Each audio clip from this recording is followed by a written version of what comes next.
জলটা এলো কি করে পৃথিবীতে? হ্যাঁ, ওইটা একটা বড় কোশ্চেন, জল কি করে এলো, জলটা কি করে হ্যাঁ এলো? প্রাণটা কিভাবে এলো, এইটা নিয়ে না মানে যেটা বললাম পিন পয়েন্ট করা খুব মুশকিল।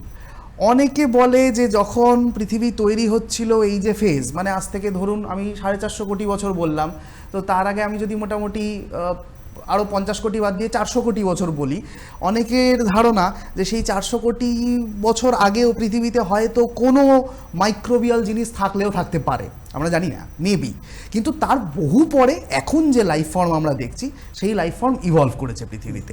এবং আমরা জানি প্রথমে এককোষী, তারপর আস্তে আস্তে সেখানে ওই বহুকোষী জীব। ডাইনোসর দিয়ে শুরু করেছে, ডাইনোসর শুরু ছিল। ডাইনোসর তো অনেক পরে, তার কারণ ডাইনোসর হচ্ছে বিশাল আগেও বড় তো একটা অনেক জীব, কিছু তার আগেও ছিল। অনেক কিছু ছিল।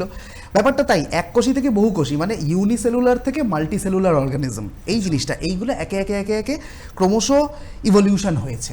এবং সেই ইভলিউশনও আমরা যদি দেখি, সবচেয়ে ইন্টারেস্টিং জিনিস যেটা, জল থেকে ক্রমশ কিন্তু আস্তে আস্তে ডাঙায় এসছে লাইফ ফর্মটা। আমরা যত পুরনো দিকে যাই, ইনফ্যাক্ট আমাদের ইভলিউশনের সিরিজ যদি পরপর সাজানো হয়, হ্যাঁ, তখন আমরা দেখতে পাই যে মাছের পথ থেকে কেমন যেন অ্যাডাপ্ট করে আস্তে আস্তে উভচর, যেগুলোকে আমরা বলি সরীসৃপ, সাপ, ব্যাং, এই ধরনের যে ব্যাঙাচি। জিনিসপত্র, হ্যাঁ, যারা জলেও থাকে স্থলেও থাকে, তারপর থেকে তাদের থেকে পাখি, সেখান থেকে স্তন্যপায়ী, মানে এরকমভাবে আস্তে আস্তে ব্যাপারটাকে ইভলভ করছে। অর্থাৎ জল থেকে কিন্তু ডাঙায় উঠেছে।